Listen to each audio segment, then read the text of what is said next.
Bernie Sanders is going to break down the issue of redistribution of wealth.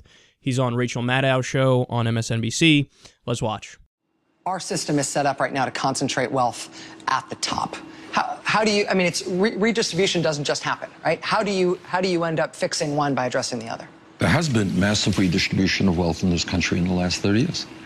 We're talking about the top 1/10 of 1% seeing a doubling of the percentage of wealth that they own.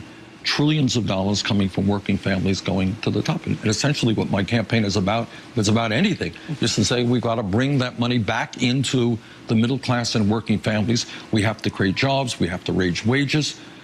We have to make public colleges and universities tuition free so kids in that community who are studying hard understand that someday they will be able to go to college. But gets back to the first point. We need a very progressive and strong agenda to bring people into the political process, because I worry very much about the future of American democracy, where so many people are giving up.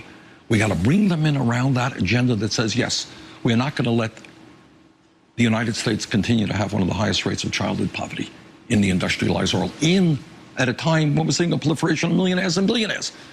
We have to say to the billionaire class, enough is enough. You cannot have it all. You are going to pay more in taxes. Corporations are not going to stash their money in the Cayman Islands. We are going to reinvest in America, create jobs, make education available to them.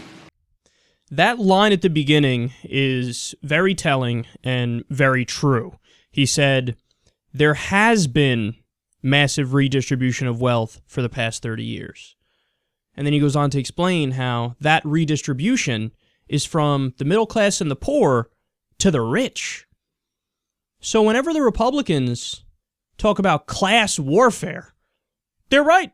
There is class warfare going on, but it ain't from the middle class and the poor coming after the rich with their pitchforks. It's the other way around. It's the rich rigging the system against poor people, against middle class people, and greatly increasing their share of the wealth, not by working harder.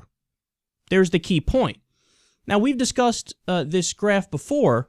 It's one of the most interesting economic graphs, in the past 30 years, 40 years. And what it is it shows from about 1980 and onward, you see a divergence between productivity and income gains. So productivity steadily rises. The American people are working harder and harder, but their income gains flatten. So your wages are stagnant, but you're busting your ass and you're working harder. So, okay, what the fuck's that about? Well, some of that is because of technology, but a lot of that is because the rich are taking a much greater percentage. We've gone over the CEO statistics, the pay ratio, your average worker compared to a CEO. It used to be in the 70s and the 80s, you were talking about 25 to 1, 40 to 1. Now, that's already still a gigantic disparity. But I think most reasonable people, okay, we get it. We don't want to pay the janitor the exact same amount as the person who's running the company and works longer hours, and you go down the list of reasons why person A should be paid more than person B. We're reasonable people. 10 to 1, 25 to 1. Okay, we'll shut the fuck up. You got it. But it went from that to today, we're talking 300 to 1, in some cases 400 to 1. Okay, that just doesn't make any sense. So when people think, oh, well, if people are doing bad, it's on them. It's always on the individual. It's some sort of moral failing. You didn't work hard enough. There's a fundamental misunderstanding in that belief. And the misunderstanding is, hey, we already live in a meritocracy, which means the harder you work, the further you go. So if you fail, it's all on you. There's no systemic flaws. Look in the fucking mirror. But that's not true, and it's easy to disprove. I mean, for fuck's sake, if you think the United States of America is a meritocracy, or the world is a meritocracy, you haven't been fucking paying attention. Okay, how about that study that came out about a year ago, which found that the wealthiest 85 people in the world have more money than the bottom 3.5 billion. 85 people have more than 50% of the world. Did they just work that much harder? Is it even possible to work that much harder? No, it's an arbitrary system. The system is rigged in their favor. wealth begets more wealth. If you're super rich, you get to pass it down to your kid, and it could be a spoiled brat and a fucking idiot, but you still got millions of dollars in the bank. Is that something that's fair? Look, all liberals want, all progressives want is equal opportunity. That's all we want. I don't want equal outcomes. If one person actually works significantly harder than somebody else, I'm not going to say, hey, pay them exactly the same. No, I'm not arguing for that, and nobody I know of is arguing for that. Maybe a tiny, tiny percentage of people who are way out there on the fringes.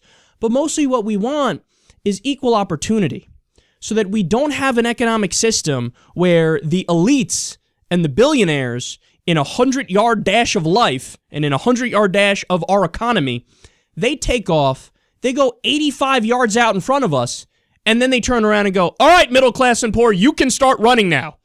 And then when we can't win the race, they go, why are you complaining? Why are you so lazy? No, the problem is you rigged it. The problem is you bought the political system and you get political favors and subsidies and all these things for yourself while you screw over the little guy. And oftentimes they can't get a good education. They don't have decent health care. They don't have daycare for their kids. They're struggling to keep the fucking lights on and make a better life. All we want is equal opportunity. That's all we want. And right now we don't have it, and a guy like Bernie Sanders is at least trying to fight to get us to the point where we do have it.